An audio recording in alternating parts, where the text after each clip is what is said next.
All right, everybody. I wanted to talk a little bit about real estate investing. So, with rates increasing and prices kind of remaining the same in a lot of cases, I've had several folks reach out. Is now really a good time to invest? And my answer is yes. I think these types of markets create a ton of opportunity for the right, smart investor.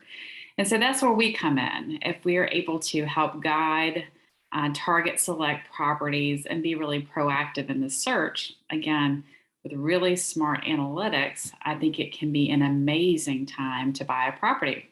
While everybody else is a little bit nervous and maybe a little gun shy, I have found that the folks that I work with that are serious investors, have a plan, really know what they're doing, some experience, they are not scared by this market. If anything, they feel kind of excited because there's an opportunity.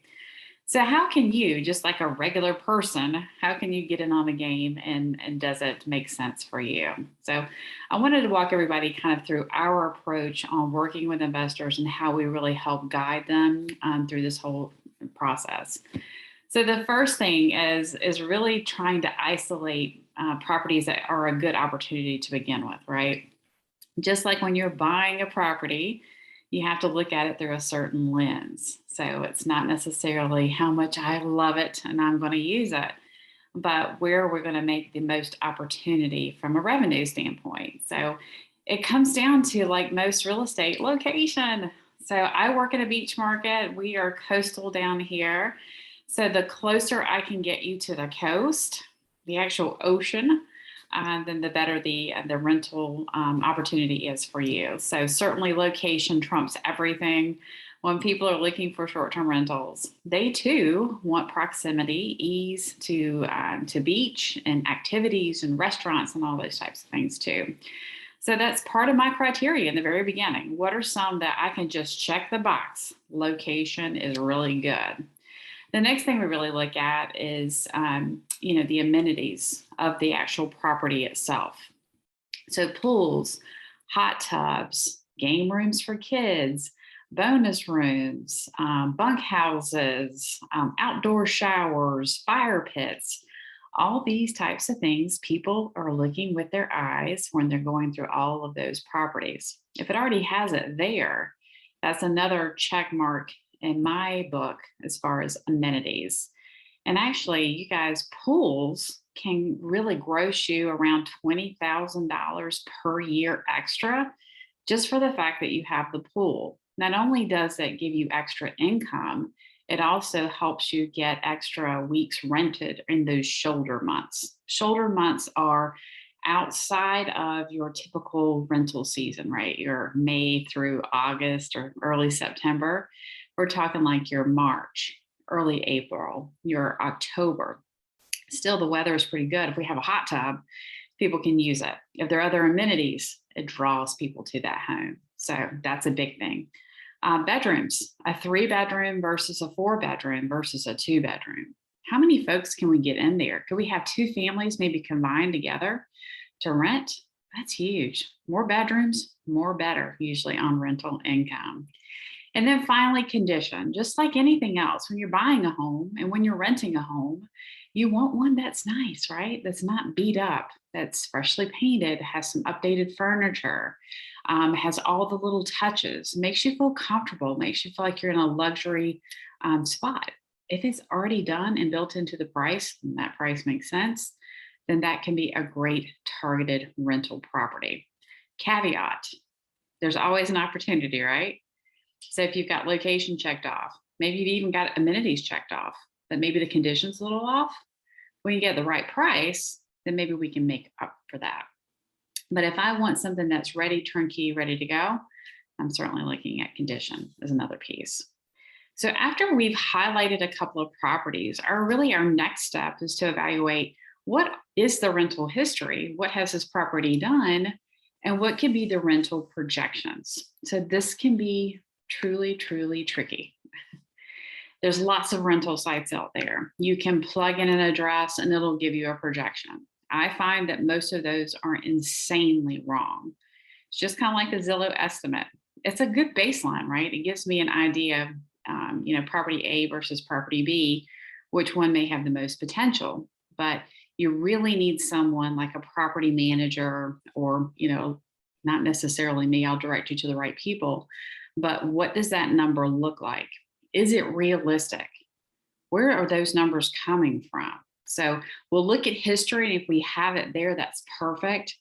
But then we'll also look at projections too. A lot of our coastal properties, people use them quite a bit, or they give them out to friends and so they don't charge them, or they just rent it out for the summer. So you may not have the full opportunity with this property evaluated until you really work with professionals to really drill that down. Every company is a little bit different too, y'all. So I've done a lot of research on who's really, in the mark, who's overshooting it, and who may not be marketing it heavy enough to give you those opportunities. So that's part two. What's the opportunity with this property? What can I make in an ideal situation? And then number three is then we have to start drilling down on the expenses, right? So I need to know flood insurance. I need to know taxes. I need to know utilities. I need to know property management fee and what kind of method you're planning on going. If you're doing Airbnb and VRBO, we probably have to put in a budget for expenses for you to do repairs, you to maybe do some marketing on your own. If we're using a property manager, they can be anywhere from 12% to 20%, depending on market, like which beach town we're talking about, market share, and what they're really offering to you. Some people will give you a really low rate, but then they're nickel and dime and they're charging you too. So I usually see typically around 15% if I'm on average. Again, that's average. Talk to me about different coastal towns and I can give you the real scoop there. But that can be a big chunk of your expenses. So a property may look great on paper, and then we start to drill down and realize that your net operating income may actually be really, really low. So with that being said, I wanted to show you just a really quick tool that we use. It is really nothing exciting, but it does the trick. So actually, before we get there, I wanted to show you real quick. So every day I go into what are called our hot sheets.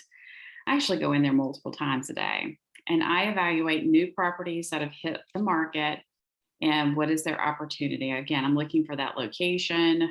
I'm looking for condition of the property, and I'm looking for price point.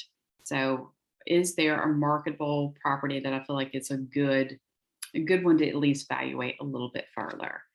So I do this proactively for my real investors, the ones that are really pre-qualified and are super serious. I look at this, several times a day for them.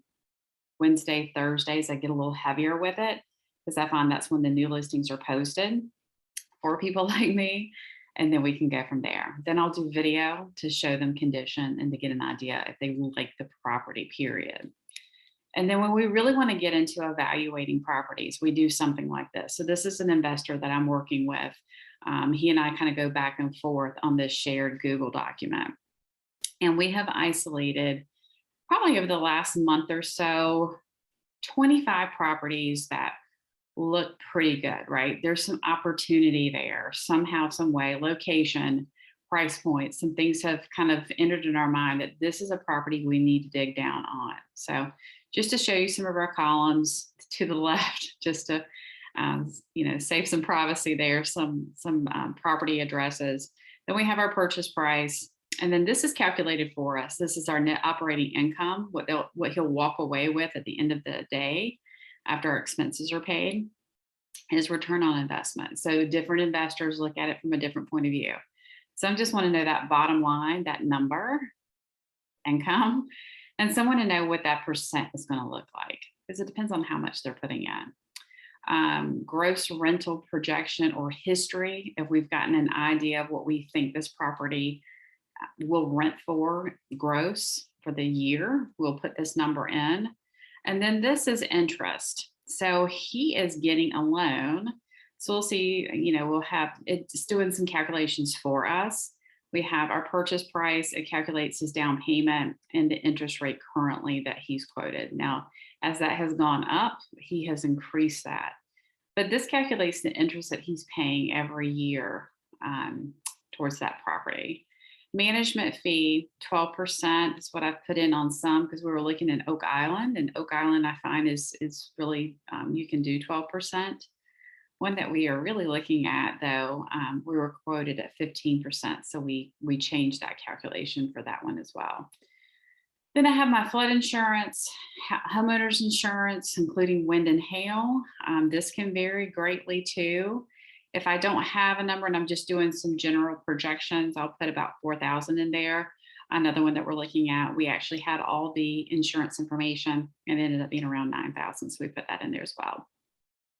Property taxes, it's, I mean, you can look that up and find it out.